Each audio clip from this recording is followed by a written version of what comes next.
Dili na lang ako ipasa sa atong inse para madali. Kaling mikropono akong ihatag sa atuang umaabot na Congressman Pohon, si Monsignor Jemar Veracruz, para po makaistorya siya sa bahin aning patubig. Congressman? Mayor Celso Rehencia, umabot nga po na ito ang Mayor sa 2022.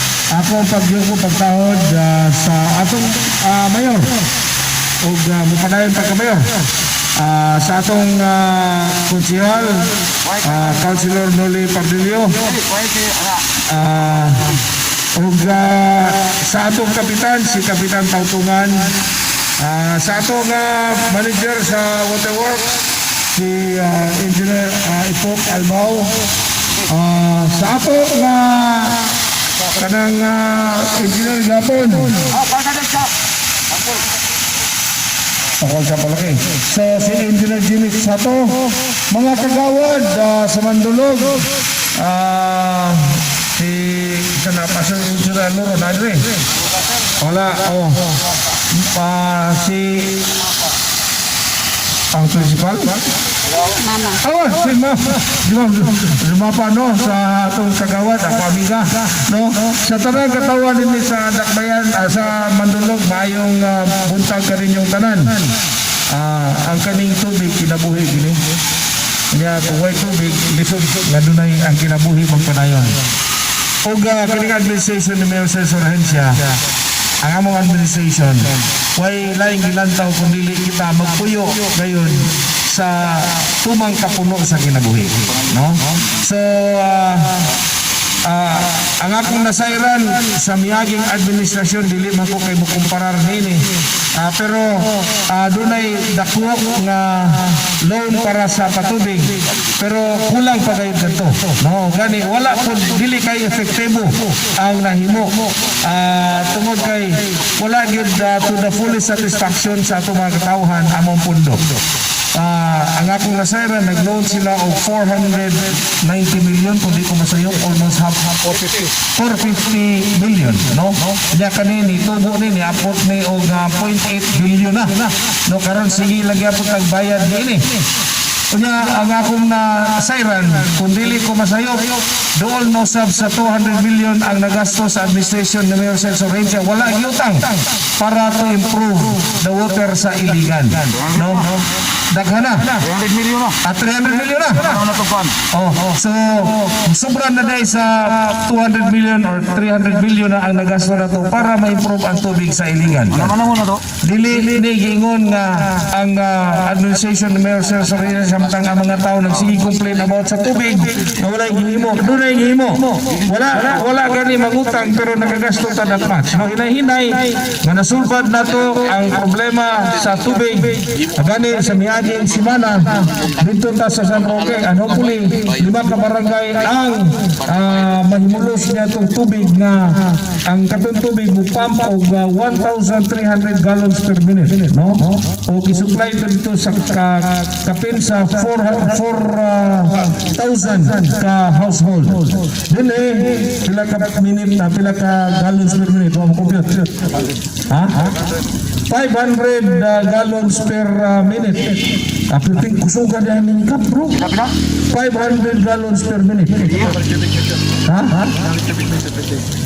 500 cubic meters per day. 100. So 500 cubic meters ang atong panimalay diri wa magabot siguro og 500.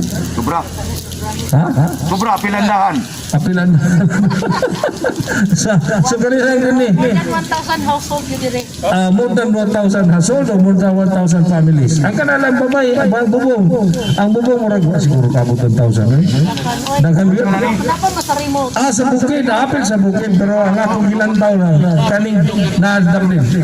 Gikan dito, okay. So sige. Makay bata. Sige, basta 500 cubic meter per day. Kanya ko lang ang ginanglan sa usang kabalay sa usang kadlaw, duha ra man ka baril. Dora makabaril. So 1,000 ka pamilya subad yan na. Well, anyway, ang ako lang gusto isulti din na ang this administration of Mayor Cesar Herencia would not stop hatag og serbisyo ngadto sa mga katawhan. Labi na kaning mga basic services. Mga serbisyo labi na gayud kani sa tubig. No kay kung bisan asa kay bisan asa ta padulong kaning tubig kinahanglan ginato nga iabot sa matag balay. No gani Tong, ang yes Mayor.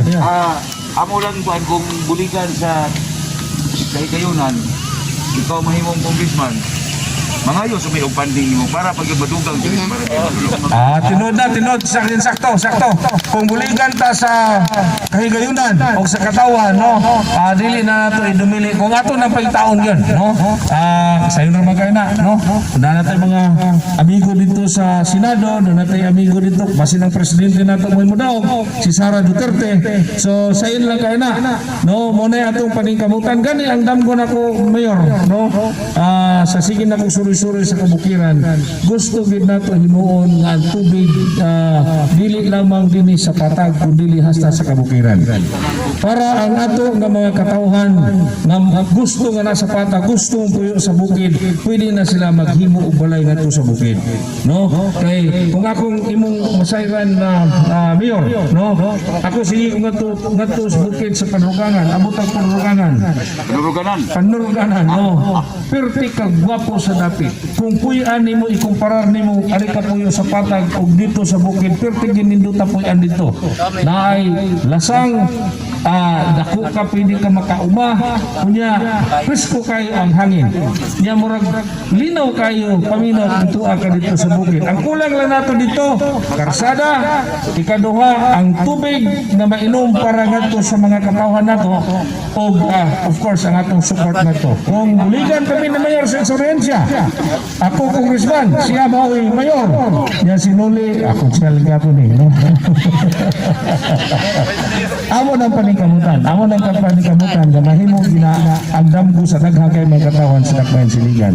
Ang tubig, kinahanglan atong ihatod sa matag panimalay para ang panahon og energy pa sa atong mga tao dili mahurot adto sa paghakot og tubig unsa kalayo gikan sa ilang balay.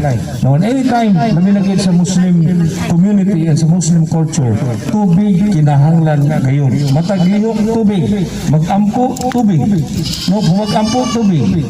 Pagkaon tubig, no? tubig laba. Tatan laba, no? So sa pagtuo ug diya sa adlaw nga kinabuhi ang tubig kinahanglan gyud. So kinahanglan ato ning hatod ngadto sa matag balay sa atong katawhan, labi na sa atong community dinhi sa Mandulog hangtod sa atong kabukiran. Daghang salamat ug mayong good morning sa tanan.